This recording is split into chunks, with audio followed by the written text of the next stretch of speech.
Bismillahirrahmanirrahim. Assalamu alaikum wa rahmatullahi wa barakatuh. Dear students, welcome to all of you in the online classes of FEI. I hope you are all fine. Dear students,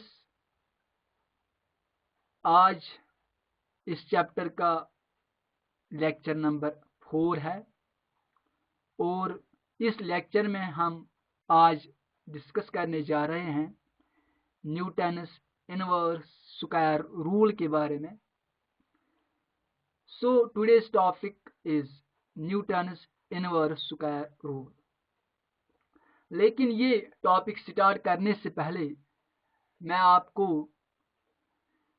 centripetal force के बारे में पहले बताना चाहता हूं कि centripetal force क्या होता है.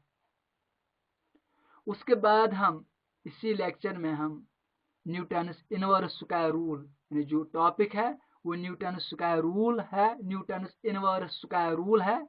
लेकिन इसमें हम पहले सेंट्रीपिटल फोर्स के बारे में देखें कि सेंट्रीपिटल फोर्स क्या होता है, वो हम देखते हैं पहले. Dear student, centripetal force, a force that acts on a body moving in a circular path and is directed towards the center around which the body is moving. ये सेंट्रीपिटल फोर्स क्या होता है? ये वो फोर्स होता है जो एक बॉडी पे एक्ट होता है, जो बॉडी मूव करती है इन सर्कुलर पाथ में. यानी एक बॉडी जब मूव करती है सर्कुलर पाथ में तो उस पे एक फोर्स एक्सर्ट होता है और वो फोर्स इसको सेंटर की तरफ खींचता है. तो इस फोर्स को सेंट्रीपिटल फोर्स कहते हैं. So centripetal force is the force which acts towards the centre of a body. यानी ये it acts towards the centre. एक बॉडी रिवॉल्व करती है सर्कुलर पाथ में तो वहां पे एक फोर्स इस पे एक्सर्ट होता है. उस फोर्स को सेंट्रीपिटल फोर्स कहते हैं. और जो मैथमेटिकल फॉर्मूला है सेंट्रीपिटल फोर्स की वो है F is equal to mv square by r. F क्या होता है? फोर्स होता है, सेंट्रीपिटल फोर्स, ठीक. और m क्या होता है? Mass of body. V represents the velocity of a body and R represents the radius. So F equal to mv square by R. ये फोर्स तभी यानी वजूद में आता है जब एक बॉडी रिवॉल्व करती है ये इसमें सर्कुलर पाथ में. तो डियर स्टूडेंट्स, आपको पता है कि सोलर सिस्टम में जो प्लेनेट्स होते हैं वो मूव करते हैं around the sun in circular orbits. जो प्लेनेट्स होते हैं they are moving around the sun in almost circular paths. वो जो पाथ होती हैं वो सर्कुलर नहीं होते हैं, लेकिन हम वो कंसीडर करते हैं ऑलमोस्ट सर्कुलर पाथ, क्योंकि वो तो असल में इलिप्टिकल होती हैं, लेकिन हम कंसीडर करते हैं कि वो सर्कुलर पाथ है. तो in solar system planets move in almost circular orbits around the sun. और जो सैटेलाइट्स होते हैं वो मूव करते हैं around the planets. Planets move around the sun and satellites move around the planets.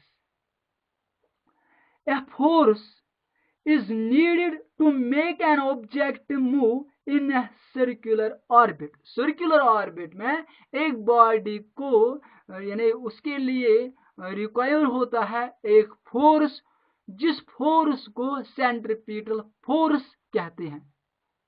तो जब एक बॉडी मूव करती है सर्कुलर पाथ में उसके लिए एक फोर्स रेस्पॉन्सिबल होता है जो उसको क्या बोलते हैं? Centripetal force. उस फोर्स को नाम दिया जाता है.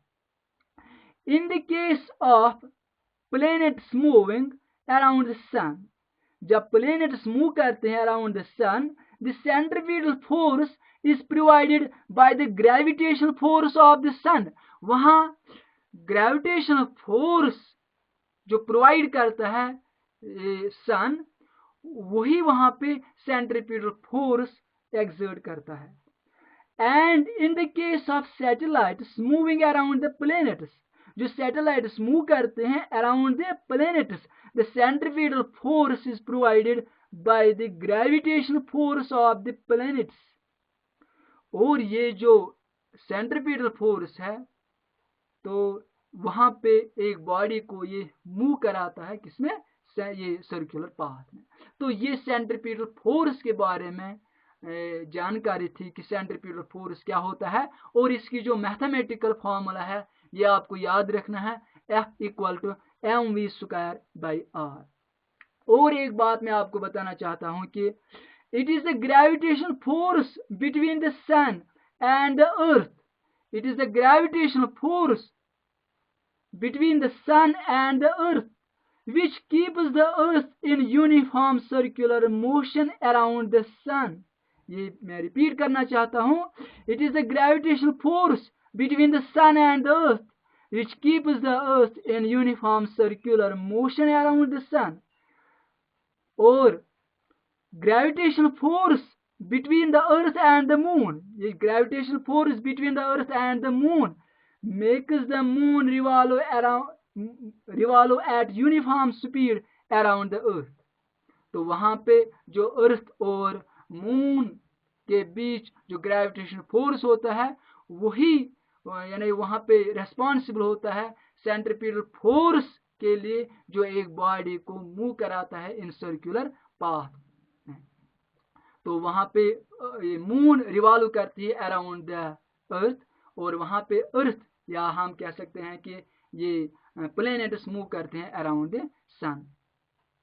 और ये जो टाइड्स बनते हैं सी में, वहां पर भी ग्रेविटेशनल फोर्स ही रेस्पॉन्सिबल होता है। The tides in the sea formed by the rising and falling of water level in the sea are due to the gravitational force of attraction which the sun and the moon exert on the water surface in the sea।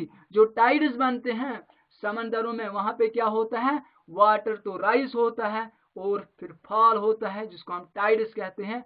वहां पर भी जो gravitation force वो exert होता है, जिसकी वजह से टाइड्स वहां पे बनते हैं। तो सेंट्रीपिटल फोर्स की डेफिनेशन में रिपीट करना चाहता हूं कि a force that acts on a body moving in a circular path and is directed towards the center around which the body is moving, and mathematically F = mv²/r।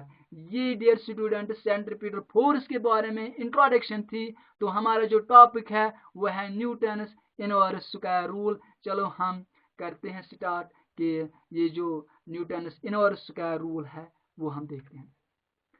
The statement made by Newton in his universal law of gravitation that the force between two bodies is inversely proportional to the square of distance between them, this is known as inverse square rule।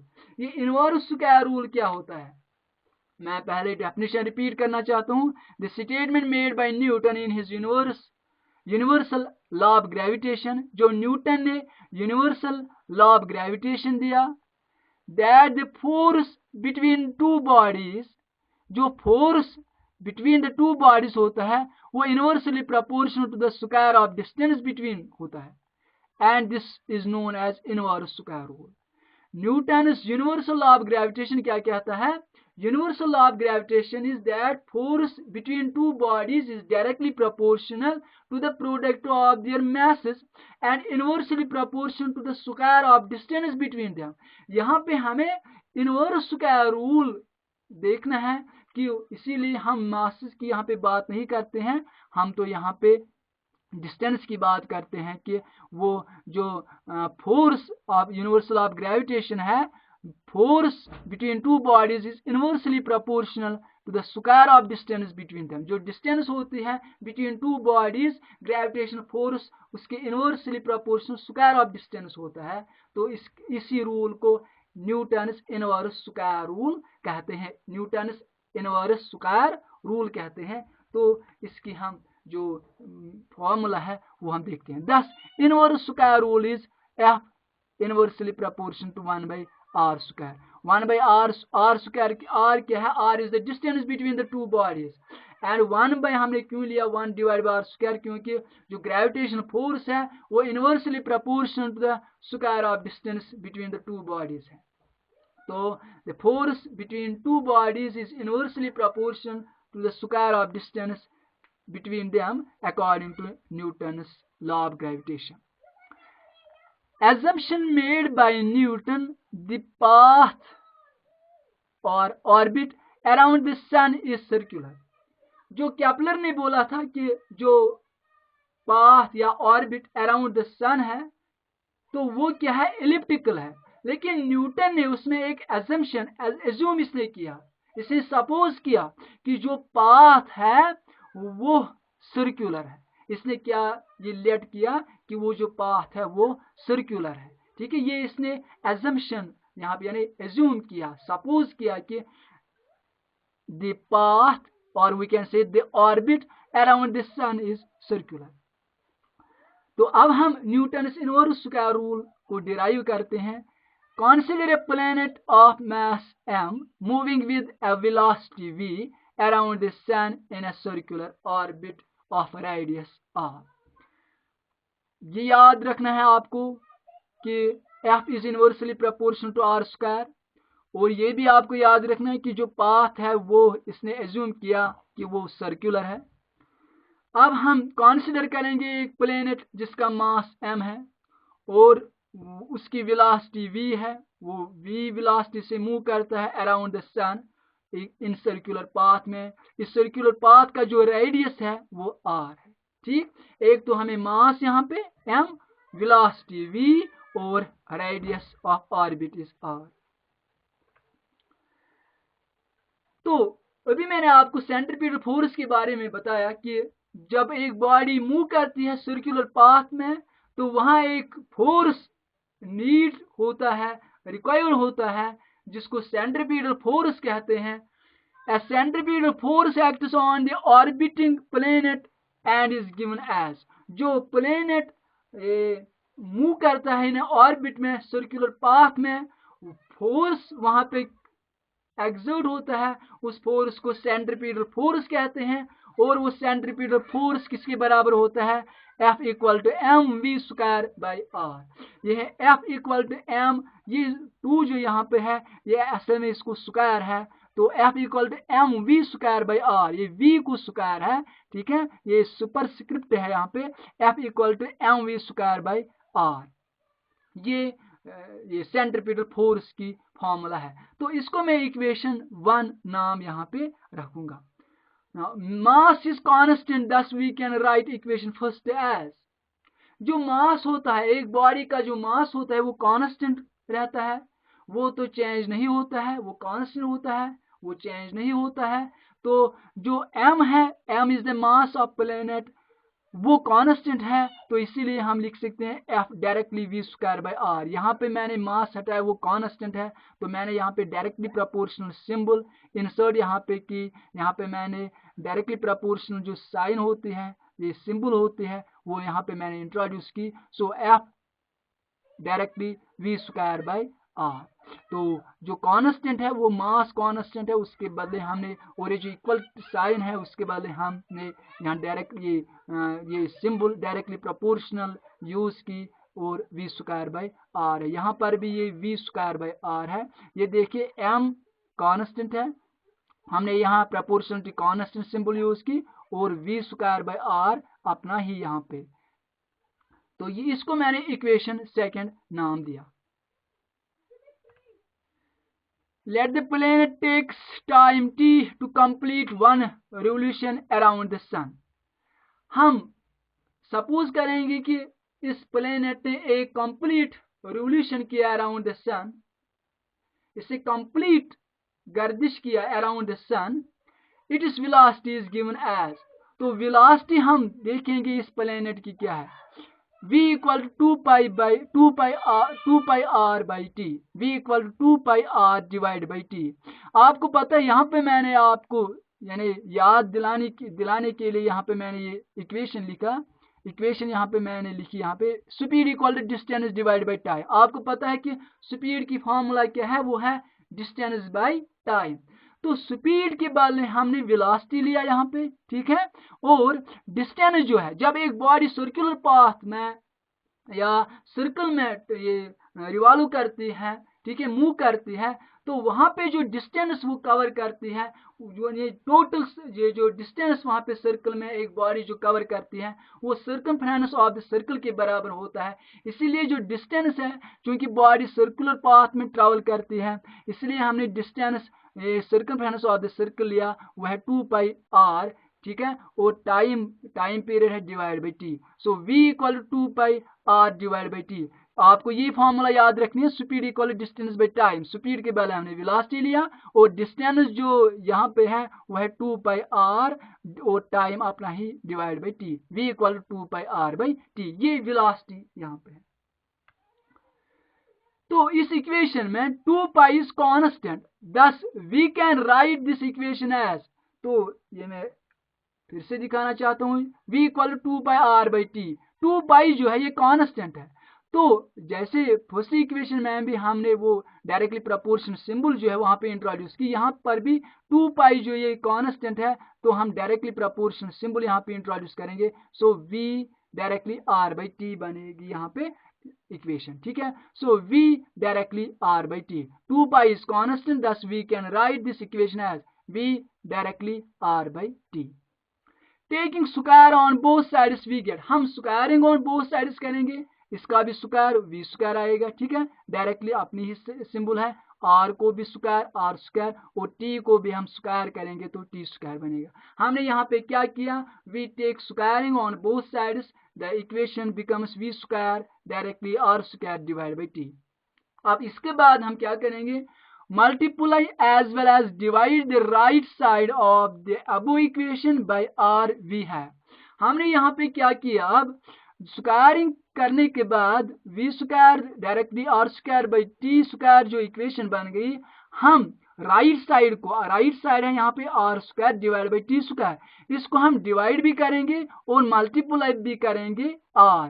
अगर इस r square को हम multiply करेंगे r से तो ये r cube बनेगा, और यहाँ पे t स्क्वायर को भी मल्टीप्लाई r करना है। हमने क्या किया, अब हम मल्टीप्लाई करेंगे r से और डिवाइड भी करेंगे r से, लेकिन राइट साइड को ही।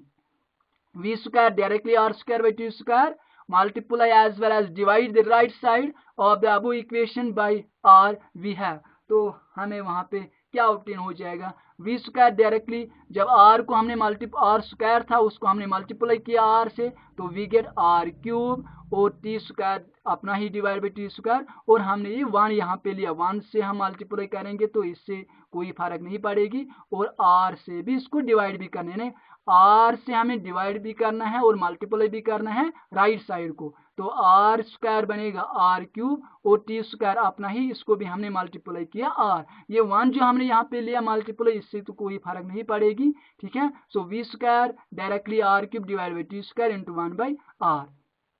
According to Kepler's third law, जो r cube divide by t square है, r cube divide by t square, ये आप देखिए ये portion r cube divide by t square, ये r cube divide by t square according to Kepler's third law जो आपने पढ़ा, Kepler's third law of planetary motion, r cube divide by t square वो constant factor है, ठीक है। तो ये r cube divide by t square constant है, ठीक है, यहाँ एक कांस्टेंट फैक्टर है यहाँ पे। सो r cube divide by t square ये कांस्टेंट, ये इतना पोर्शन कांस्टेंट है, ठीक है।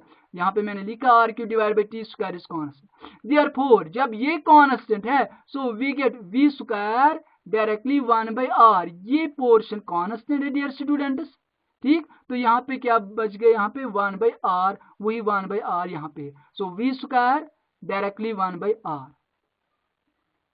इसके बाद now putting 1 by r in place of v square in equation second, we get, हमारे पास इक्वेशन सेकंड जो है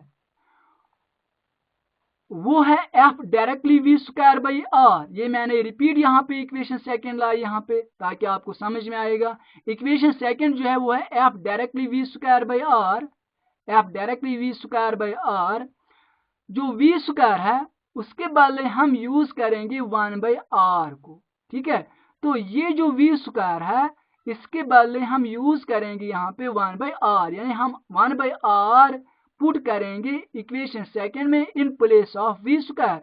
तो एफ क्या बनेगा, एफ डायरेक्टली, ठीक, 1/r हमें वी स्क्वायर के बदले यूज करना है, तो वी स्क्वायर के बदले हमने 1/r लिया, और r जो यहाँ पे डिनोमिनेटर में वो अपना ही था, ठीक है। तो मैं रिपीट करना चाहता हूँ ये पॉइंट कि f is directly v square by r, ये इक्वेशन सेकंड है। हमें इसमें 1/r पुट करना है in place of v square, v square के बदले हमें 1/r इसमें पुट करना है। सो f अपना ही f है, डायरेक्टली सिंबल ये भी अपना ही, और 1/r जो है ये 1/r ये वी स्क्वायर के बदले है, ठीक है। तो हमने 1/r लिया, और यहाँ जो नीचे r है वो इस इक्वेशन का ही था, इक्वेशन सेकंड में ही था। So f directly 1/r into r. तो f directly r into r square बनेगा। So f directly 1/r square. तो ये यहाँ पे इनवर्स स्क्वायर रूल की जो फॉर्मूला है वो अब हमने यहाँ पे डिराइव किया। तो क्या है, अब inverse square rule, f inversely proportion to 1/r square, f is inversely proportion to r square. तो यहाँ पे हमने इसको डिराइव किया, प्रूव किया कि न्यूटन ने जो गेस किया था कि ये जो inversely proportion square of distance के बराबर होता है वही हमने यहाँ पे डिराइव किया। तो f is inversely proportion r square. Thus f between gravitation force between sun and a planet is inversely proportional to the square of distance between them। तो thus gravitational force जो F है, F represents gravitational force, it is inversely proportional to the square of distance between the sun and a planet। ठीक, तो यहाँ पे हमने clear किया कि Newton inverse square rule, Newton inverse square rule, या इसको हम ये भी कहते हैं कि how did Newton guess the inverse square rule, ठीक है। तो इसको हमने मैथमेटिकली यहाँ पे डिराइव किया, ये आपको याद रखना है। f is inversely proportional to the square of distance between them। Dear students, stay safe, stay blessed, fi amanillah।